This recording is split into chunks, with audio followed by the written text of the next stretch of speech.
이번 주 수요예배 시간에 제가 설교를 담당했는데요. 분명히 세례 요한에 관한 말씀을 이제 전했습니다. 오늘 새벽 시간에 이제 다시 또 이제 누가복음에 있는 세례 요한에 관한 말씀을 이제 만나게 되었는데요. 믿지 않는 사람들은 뭐 우연의 일치라고 말하겠지만 이것은 분명히 저에게 주시는 하나님의 숨어 있는 메시지가 있다라고 생각합니다. 지난 수요예배 시간에 시간 관계상 언급하지 않고 이제 넘어간 부분들이 있는데 오늘은 그것들을 위주로 해서 이제 살펴보도록 하겠습니다. 오늘 본문 2절의 말씀을 함께 읽어보도록 하겠습니다. 2절의 말씀입니다. 안나스와 가야바가 대제사장으로 있을 때에 하나님의 말씀이 빈들에서 사가랴의 아들 요한에게 임한지라.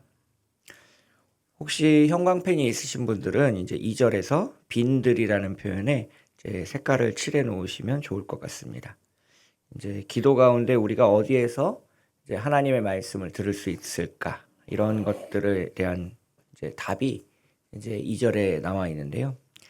여기서 빈들이라는 것은 이제 광야를 의미하게 됩니다. 모세가 광야에서 이제 양을 치다가 하나님을 만난 것처럼 세례 요한도 빈들에서 하나님의 말씀을 들었습니다. 그런데 이것이 우연히 한번 빈들에 나갔다가 이렇게 하나님의 음성을 들은 것은 아니다라는 것을 우리가 분명히 알 수 있습니다. 누가복음 1장 80절을 보시면 세례 요한의 어린 시절을 이렇게 묘사합니다. 제가 읽겠습니다.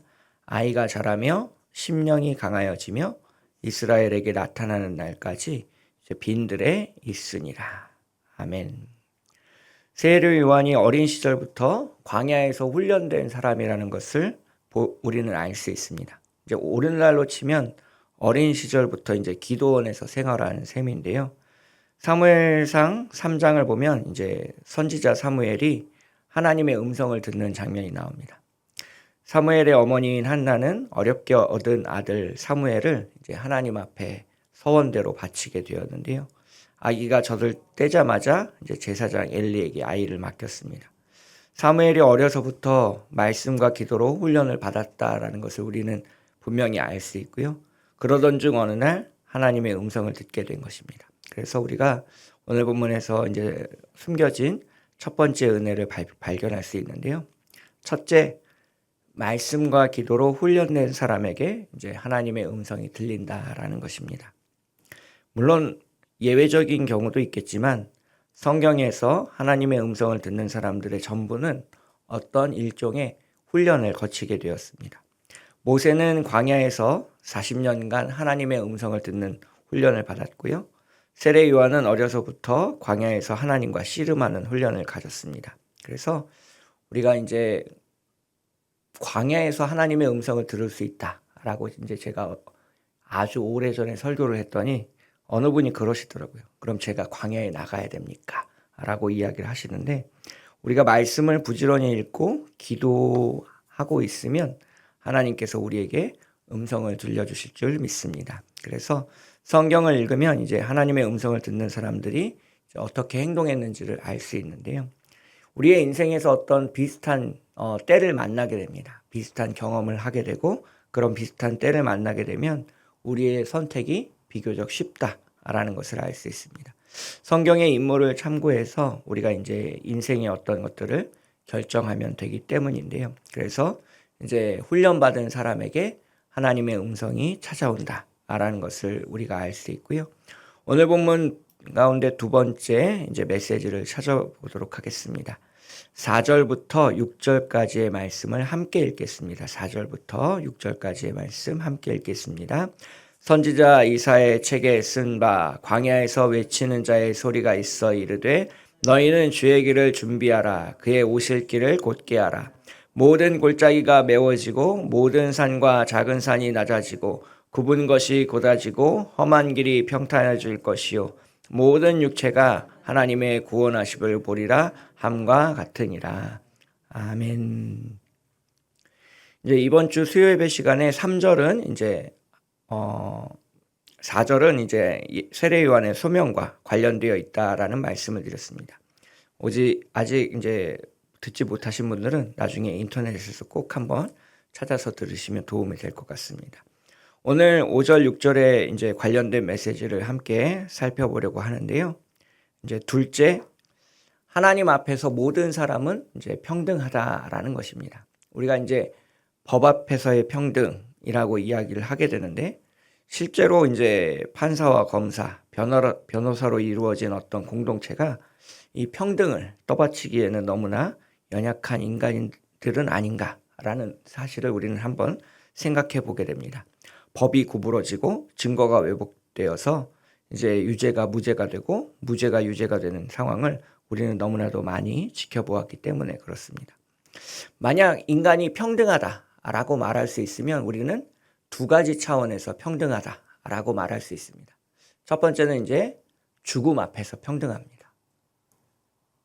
모든 인간은 이제 한 번은 죽음을 경험하게 됩니다. 그래서 부자로 태어났든 가난한 사람이든 세상에 높은 권력을 가지고 있던 사람이든 아니면 그냥 연약한 어떤 한 삶을 살았던 사람이든 모든 사람은 이제 똑같이 이제 죽음 앞에서 평등하게 됩니다. 그래서 이 얼마 전 이제 유명한 가수 송대관 씨가 세상을 떠났다는 이야기를 들었는데요.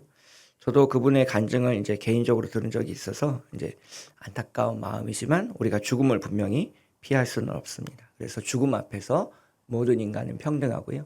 두 번째로는 하나님의 심판 앞에서 모든 인간은 평등합니다. 그래서 이제 최후 심판의 때나 혹은 주님이 재림하셨을 때, 그때에 우리는 이제 심판을 맞이하게 되고 그 심판 앞에서 모든 사람은 평등하게 됩니다. 그래서 이 오늘 본문 속에서 5절, 6절에서 보시면 이제 낮은 골짜기가 채워지고 이제 높은 산이 이제 깎아지는 그러한 장면이 등장하게 되는데요. 물론 이제 길을 곧게 만들기 위해서 고속도로를 내기 위해서 그런 이야기를 하는 것일 수도 있지만 이제 모든 사람이 높은 사람이나 산과 같이 높은 사람이나 골짜기와 같이 낮은 사람이나 주님 앞에서는 다 평등하게 된다라는 의미를 담고 있습니다. 그래서 누가복음 14장 11절을 보시면 예수님께서 이렇게 말씀하셨습니다. 무릇 자기를 높이는 자는 낮아지고 자기를 낮추는 자는 높아지리라 라는 말씀처럼 이제 세례 요한도 모든 사람이 하나님 앞에서 평등할 것을 이야기하고 있습니다. 이방인도 유대인도 차별이 없고 세리와 죄인도 버림받지 않고 바리새인들과 똑같이 하나님 앞에 서게 될 것이다 라는 의미를 담고 있습니다. 그래서 오늘 본문 속에서 첫 번째로 훈련받은 사람만이 하나님의 음성을 들을 수 있고 두 번째로 모든 사람이 이제 하나님 앞에서 평등하다라는 것을 살펴보았습니다. 오늘 본문에서 나타난 세 번째 메시지를 찾아서 읽어보도록 하겠습니다. 10절부터 14절까지의 말씀을 함께 읽을 텐데요. 10절부터 14절까지의 말씀 함께 읽겠습니다. 무리가 물어 이르되 그러면 우리가 무엇을 하리이까?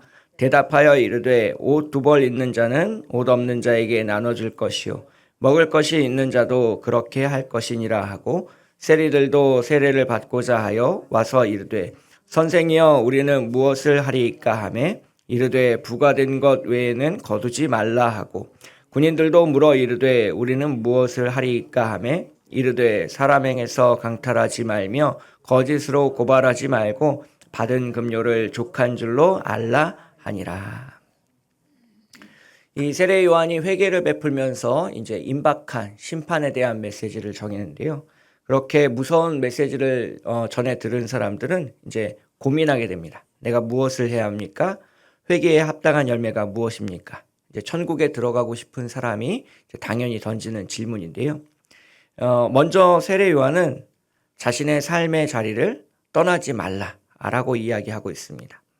당시에 세리라는 직업이 굉장히 천대받는 직업, 죄인과 같이 취급받는 직업이라는 말씀을 드렸었는데요. 이 세리라는 그 직업을 버리고 좋은 직업, 고상한 직업으로 바꾸려고 하지 말라라는 것을 세례 요한은 먼저 말했습니다. 즉 하나님 앞에서는 빈부귀천이 없고 자신이 있는 자리에서 이제 회개하는 삶을 살라라고 권면하고 있습니다. 그래서 저는 개인적으로 이제 이 예배라는 말을 이제 주일 예배 이런 어떤 시간이나 공간으로 한정 짓지 않고 이제 개인의 삶 전체를 이제 한 번의 예배로 보는 그런 더 큰 의미를 우리가 한번 생각해 봤으면 좋겠다라는 라는 생각을 하게 됩니다. 그래서 태어나면서부터 죽을 때까지 우리는 크게 한 번에 예배를 드리게 되는 것이고요. 그 예배 가운데 우리가 얼마나 하나님을 사랑했고 이웃을 사랑했는지에 따라서 이제 하나님께서 우리의 삶을 이제 평가하시고 심판하실 것이다 라는 생각을 해봅니다. 그래서 마찬가지로 이제 회개도 이제 세례받을 때 아주 짧게 잠깐 하는 것이 아니라 우리의 삶의 믿음의 처음에서부터 이제 믿음의 마지막까지 우리가 일생을 거쳐서 이제 회개하는 것으로 이해할 수 있는데요. 그래서 이것을 이제 어떤 전인적인 회개, 토탈 회개라고 이야기를 할 수 있겠습니다. 그래서 우리의 삶의 전부를 주님 앞에 방향을 돌리는 것, 그것이 이제 회개다라고 이야기를 하게 되는데요. 그래서 세례 요한은 세리에게서는 지나치게 많은 세금을 걷어서 호의호식하지 말라라고 말하게 되고요. 군인에게는 힘없는 사람의 것을 억지로 빼앗아 자신의 배를 채우지 말라라고 이야기하고 있습니다. 그래서 오늘 본문 속에서 세례 요한이 전하는 이제 세 번째 메시지는 이것인데요. 셋째, 입술이 아니라 몸으로 회개를 실천해야 합니다라는 것입니다. 세례 요한이 말하는 이제 이 회개를 영어로 repentance, 헬라어로는 이제 메타노이아라고 이야기를 하게 됩니다. 이것은 이제 방향을 돌리는 것, 생각을 돌리는 것의 의미를 담고 있는데요. 죄로부터 생각을 돌려 거룩하신 하나님을 향해 방향 돌리는 것을 이제 우리가 회개라고 부릅니다. 그리고 자기만을 사랑하는 그런 어떤 이기적인 마음에서 돌이켜서 이제 다른 사람을 향해서 이제 마음을 돌리고 사랑하는 것을 우리는 진짜 회개라고 부르게 됩니다. 하나님 사랑이 어떤 이웃 사랑의 형태로 나타날 때 우리는 진정으로 회개했다라고 말할 수 있는데요. 이제 오늘도 주님 앞에서 회개하며 이웃을 사랑하며 나아가시는 우리 모두가 되시기를 주님의 이름으로 축복하겠습니다. 그래서 우리가 주님 앞에서 성실히 우리가 가진 삶의 자리에서 최선을 다하며 남을 속이지 않고 남의 것을 빼앗지 않고 사는 그런 회개의 삶이 중요하다라는 이야기를 하고 있습니다. 제가 어제 이 설교를 준비하고 있는데 이제 우연히 이제 뉴스를 봤습니다. 어떤 뉴스였냐면 이제 금은방에서 이제 세공업을 하는 공장이 있었는데 이제 예를 들면 뭐 금으로 이제 귀걸이를 만든다든지 목걸이를 만드는 그런 이제 세공하는 공장이 있었는데 가장 열심히 일하던 직원이 하나 있었다고 합니다. 뭐 본인이 자처해서 이제 잔업 이제 6시 이후로 이제 하는 잔업을 다 하고 토요일 날 특근도 이제 본인이 자원해서 특근을 하는 아주 열정적인 직원이 있었는데요.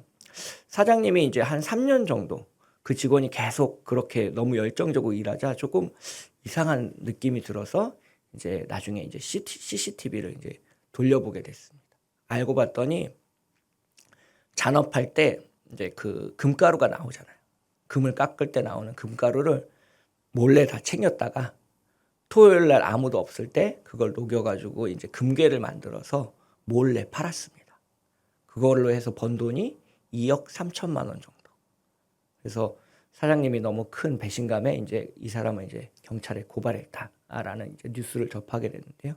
그래서 우리가 가지고 있는 삶의 자리에서 이제 주어진 것에 만족할 줄 알고 남의 것을 빼앗지 않고 내 것으로 하나님이 주신 내 것으로 오늘을 살아가는 삶이 진짜 회개의 삶이다라는 것을 다시 한번 생각해 보게 되었습니다.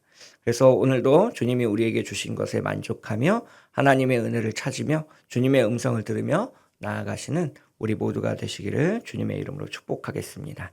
함께 기도하겠습니다.